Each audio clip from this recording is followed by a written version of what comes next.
Business করলে loss বলে কোনো শব্দ। তো যে কথাই আমি ছিলাম, আমি আপনার আলোচনা একদম শেষের দিকে চলে যাচ্ছি। আজকে থেকে আমরা কারো প্রতি কোনো রাগ রাখার চেষ্টা করব। মনে রাখবেন ভাইয়েরা, এই পৃথিবীতে আপনি যতদিন নিঃশ্বাস নেবেন, এই পৃথিবীতে যতদিন আপনি বেঁচে থাকবেন, কিছু কথা মেনে নেওয়াটা বুদ্ধিমানের কাজ এবং নেওয়াটাই ভালো। যার উপকার করবেন সে আপনাকে ছুরি মারবেই মারবে, মাথায় এবং মনে বসায় ফেলেছে।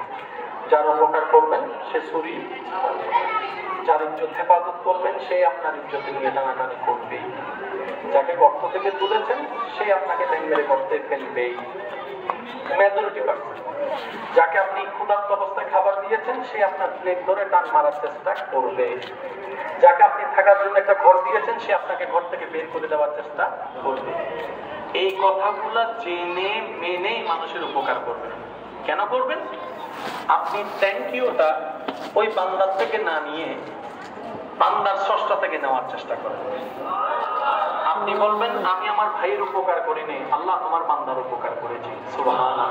আমি আমার স্ত্রীর উপকার করিনি, স্বামীর উপকার করিনি, সেবা করিনি, আমি তোমার বান্দার সেবা করেছি। আমি আমার মা বাবাকে দিই নাই, আমি আল্লাহ তোমার বান্দাকে দিয়েছি। তখন ওই বান্দার নিজের দায়িত্ব আপনাকে আরো দেওয়া শুরু করে দিল। বিজনেসটা করবো কার সাথে? একটু জোরে বলি না ভাই, কার সাথে? আমরা অনেক সময় মানুষের থেকে বেনিফিটটা আশা করতে গিয়ে না, তখন আমরা একটু মন খারাপ করে ফেলছি। দেখছো তার এত উপকার করলো, সে আমার কি করলো?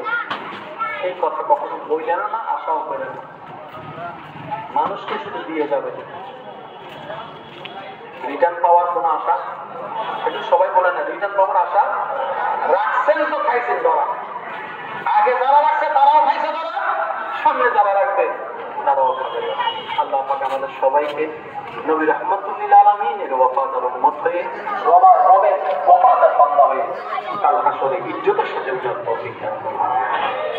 নামাজ পড়ে তো বলেছি, আজকে থেকে আমরা 5 ওয়াক্ত নামাজের সাথে বন্ধুত্ব করার চেষ্টা করব।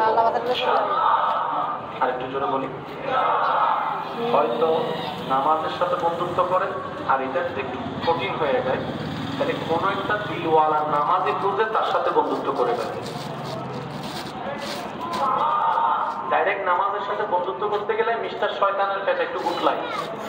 সেজন্য সারা রাত মোবাইল চিপলেও ঘুম না আসলেও যখন ফজরের আযান দেয় তখন কিন্তু ঠিকই ঘুম চলে আসে, কারণ শয়তানের পেটে একটু গুটলাই।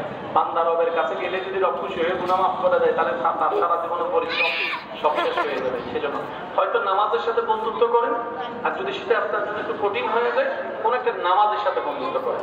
আপনি 2টা মাস তার সাথে বন্ধুত্ব রাখেন, তার সাথে আপনি নামাজ আপনি মসজিদে না ঢুকলো তার সাথে যান, 3 দিন 4 দিন 1 সপ্তাহ পরে দেখবেন আপনার মনেই বলবে ওখান থেকে মসজিদ পর্যন্ত যেহেতু চলে আসছি আর একটু একবার ঢুকে গেলেই হবে। তখন আপনার মন বলবে ঢুকে যখন গেছ নামাজটা করে এভাবে আগে হতে পারে। হকুল্লাহ হকুল ইবাদ, আল্লাহর হক বান্দার হক। মনে রাখবেন ভাইরা, আপনি যদি আল্লাহর হকে কমতিও থাকেন আপনার রব রহমান মাফ চাইলে করে দিবেন, কিন্তু কারো থেকে যদি 1টা টাকা আপনার থেকে পায় সে মাফ না করলে আল্লাহ কখনো মাফ করবে। সেজন্য আমরা হাসরের ময়দানে বেশিরভাগ মানুষ, ওলামায়ে কেরাম আমার সাথে হয়তো একমত বলেন, হাসরের ময়দানে আমরা বেশিরভাগ মানুষ যে হকে আপনি বলেন ঠিক কিনা, সেজন্য বান্দা সে যেই হোক, ভাই স্বামী স্ত্রী এগুলো চিন্তা করবেন না, মাথায় বসবেন এটা আমার আল্লাহর বান্দা, এটা আমার আল্লাহর বান্দা। দেখবেন প্রত্যেকটা বান্দাকে আপনার অন্তর থেকে শ্রদ্ধা দেওয়া চলে আসবে। আল্লাহ আমাদের সবাইকে কবুল করুক, আমিন। 5 ওয়াক্ত নামাজের সিস্টেম মনে আছে ইনশাআল্লাহ? জোরে বলেন ইনশাআল্লাহ। 5 ওয়াক্ত পড়তে পড়তে মাঝে মধ্যে একটু তাহাজ্জুদ,